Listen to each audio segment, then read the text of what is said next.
L'évocation de son nom ne laisse pas indifférent ses proches.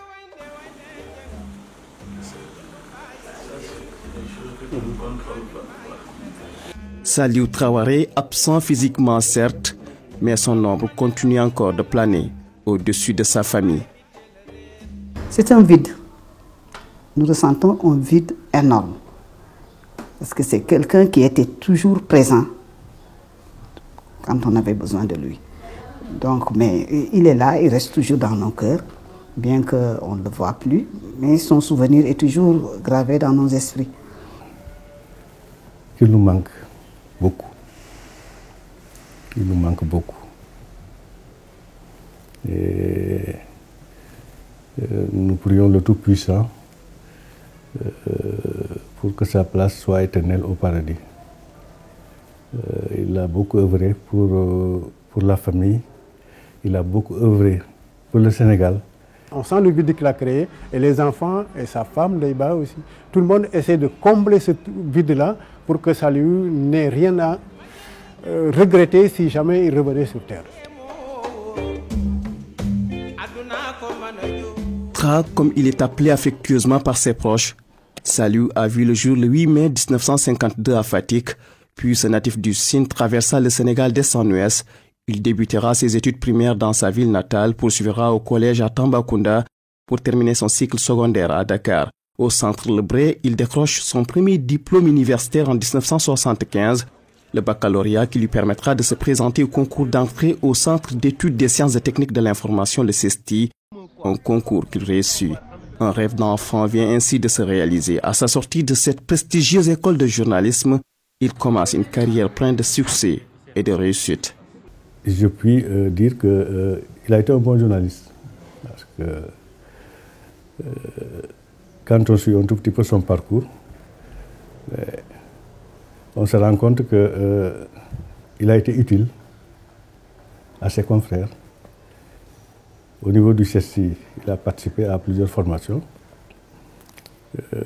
Il a été choisi comme membre du CORED. Je pense que s'il n'était pas un bon journaliste, il ne serait pas au CORED.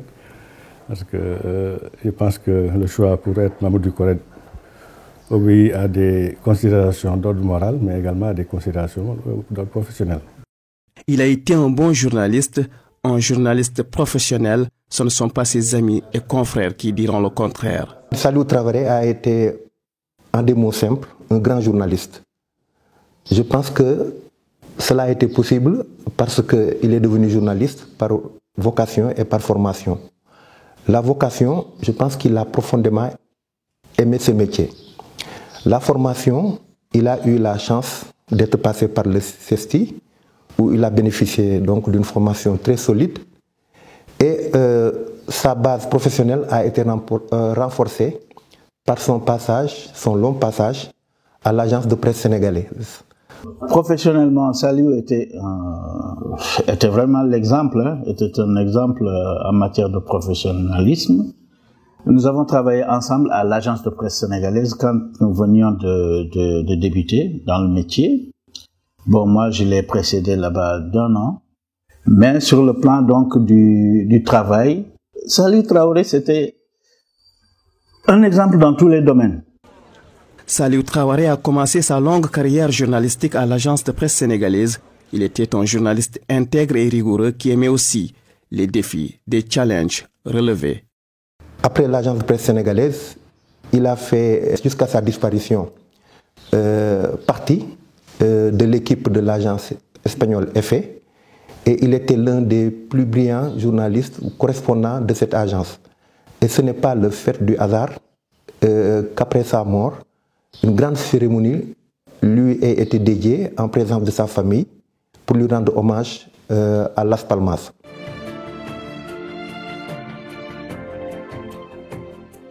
De 1981 à sa disparition, Saliou Traoré a travaillé pour l'agence de presse espagnole, l'AFE.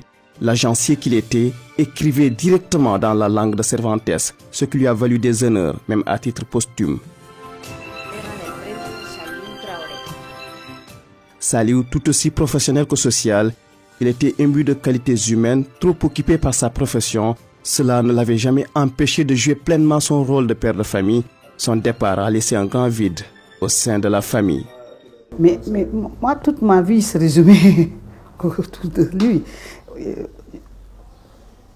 On a vécu pendant 40 ans. 40 ans dans la vie d'une personne, c'est beaucoup. Donc, nous ressentons un vide énorme.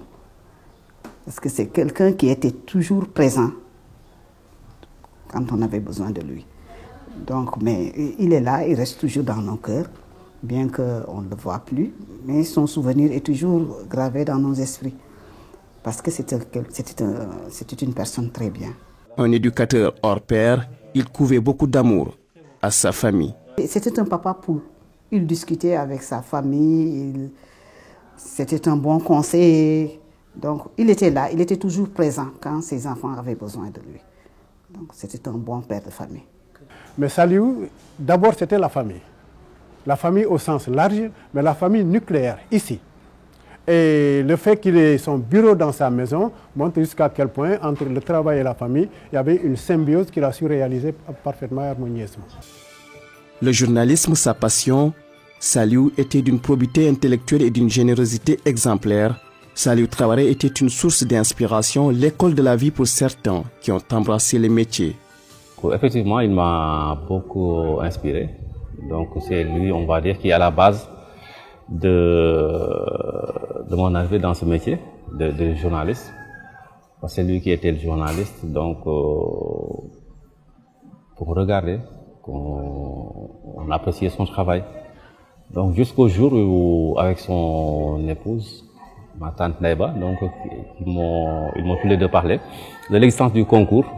Donc on s'est préparé pour le dossier de candidature, c'est lui-même qui m'a accompagné jusqu'au CECI, qui a déposé mon dossier de candidature. C'est cette année-ci qu'on a réussi au concours, c'était en 1995. Saliou ne s'en était pas limité là. Il a encadré beaucoup d'étudiants en journalisme et des journalistes en exercice. C'est pourquoi Saliou nourrissait le désir de réaliser un grand projet qui lui tenait à cœur. Il y avait un projet de l'ouverture d'une école de journalisme. Il en a beaucoup parlé, il en a parlé avec Cherfal, un de ses amis journalistes. Et en échangeant avec son épouse, elle m'a souvent dit, pour rester fidèle à la mémoire de Saliou, vous avez intérêt à tout faire pour que ce projet voie le jour. J'avoue que ça va être très très très difficile parce que dans tout le groupe, j'ai pas vu quelqu'un aussi engagé que lui. Et malgré tout, je pense que si nous réussissons à le faire, ce serait une manière de bien rester fidèle à sa mémoire. Saliou, même d'outre-tombe, ressasse encore des souvenirs, parfois douloureux. Quand il est tombé malade, il est décédé au mois d'octobre. Au mois d'avril, il a essayé de me parler de l'après-Saliou. Et je ne pouvais pas soutenir ça. Il est toujours esquivé, je me suis toujours échappé. Finalement, il m'a envoyé un texto extraordinaire. C'était au mois d'avril, il savait qu'il allait partir. Il m'a envoyé un texto assez détaillé sur la gestion de l'après-Saliou. Il m'a dit tout ce qu'il voulait qu'on fasse, n'est-ce pas? Ses funérailles, ses enfants. Et il a insisté dans ce texto, ce qu'il m'a toujours dit, je te confie la famille. Saliou, il nous a beaucoup manqué. Il nous manque beaucoup, dois dire. Un de ses cousins qui projetait de voyager en Europe, d'aller en Europe, venait lui confier son argent. À chaque fois qu'il venait, il mettait l'argent dans un morceau de tissu, pas une enveloppe. Mais à chaque fois, il comptait l'argent. Ensuite, Saliou recompte. Et c'est temps, oui, d'accord, c'est temps, il garde. Pendant plus de 2 ans. Un jour, il appelle pour lui dire « Salut, tu es à la maison ?» « Oui, je suis là, d'accord, j'aimerais venir causer un peu avec toi. » « Ok, viens. » Il est venu.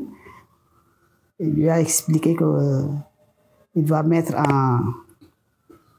en stand-by son projet de voyage et qu'il va prendre l'argent pour faire du commerce. Il aimerait prendre son argent.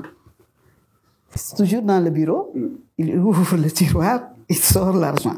Mais il était ébahi de voir que c'était dans le même morceau, dans les mêmes tissus qu'il mettait l'argent, et que aucun franc n'a été touché.